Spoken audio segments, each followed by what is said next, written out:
মাসে ৩ দেশ সফরে যাবেন ডক্টর ইউনূস। বৈশ্বিক যোগাযোগ, সহযোগিতা ও অংশীদারিত্বের মাধ্যমে দেশগুলোর সঙ্গে শক্তিশালী সম্পর্ক গড়ে তুলতে অন্তর্বর্তীকালীন সরকার প্রধান উপদেষ্টা অধ্যাপক ডক্টর মোহাম্মদ ইউনূস চলতি মার্চ, এপ্রিল ও মে মাসে চীন, থাইল্যান্ড ও জাপানে সফর করবেন বলে জানিয়েছেন কর্মকর্তারা। ডক্টর ইউনূস ২৬ মার্চ স্বাধীনতা দিবসের অনুষ্ঠানে যোগদান শেষে চীনের উদ্দেশ্যে ঢাকা ত্যাগ করতে পারেন।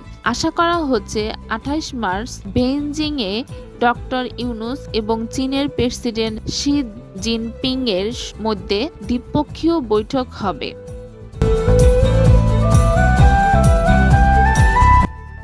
গত বছরের ২৫ আগস্ট ঢাকায় নিযুক্ত চীনের রাষ্ট্রদূত ইয়াও ওয়েন সুবিধাজনক সময়ে ডক্টর ইউনূসকে চীন সফরের আমন্ত্রণ জানান।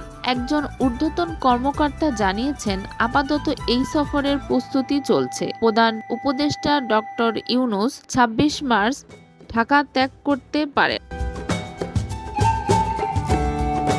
সফর সংশ্লিষ্ট কর্মকর্তারা জানিয়েছেন, আগামী ২৮ মার্চ চীনের প্রেসিডেন্ট শি জিনপিংয়ের সঙ্গে দ্বিপক্ষীয় আলোচনার জন্য ডক্টর ইউনূস চীনের হাইনান প্রদেশ থেকে বেইজিংয়ে যাবেন। পরিকল্পনা অনুযায়ী প্রধান উপদেষ্টা প্রথমে চীনের দক্ষিণাঞ্চলের হাইনান প্রদেশের গোয়াতে ২৫ থেকে ২৮ মার্চ অনুষ্ঠান গোয়ায় ফোরাম ফর এশিয়া (BFA) বার্ষিক সম্মেলন ২০২৫-এ যোগ দেবেন। ব্যাংককে ইউনূস-মোদির সম্ভাব্য বৈঠক।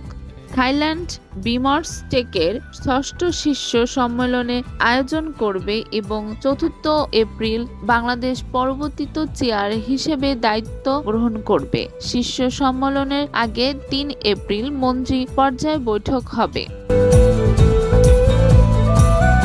একটি কূটনৈতিক সূত্র মতে, প্রধান উপদেষ্টা এই সম্মেলনে যোগ দিতে পারেন এবং শীর্ষ সম্মেলনের এক ফাঁকে প্রথমবারের মতো উপদেষ্টা ডক্টর ইউনূস এবং ভারতের প্রধানমন্ত্রী নরেন্দ্র মোদির একান্ত বৈঠক হওয়ার সম্ভাবনা রয়েছে।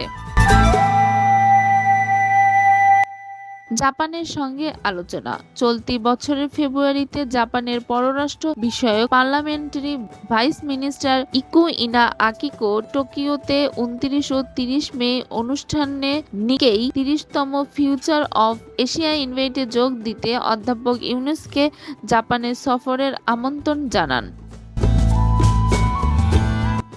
তিনি ২০০৪ সালে নিক্কেই এশিয়া পুরস্কার বিজয়ী ডক্টর ইউনূসকে মে মাসে অনুষ্ঠিত হতে যাওয়া অসাকা এক্সপো ২০২৫-এ আমন্ত্রণ জানান। কর্মকর্তারা জানিয়েছে, প্রধান উপদেষ্টা নিক্কেই ৩০তম ফিউচার অব এশিয়া অনুষ্ঠানে যোগ দেবেন।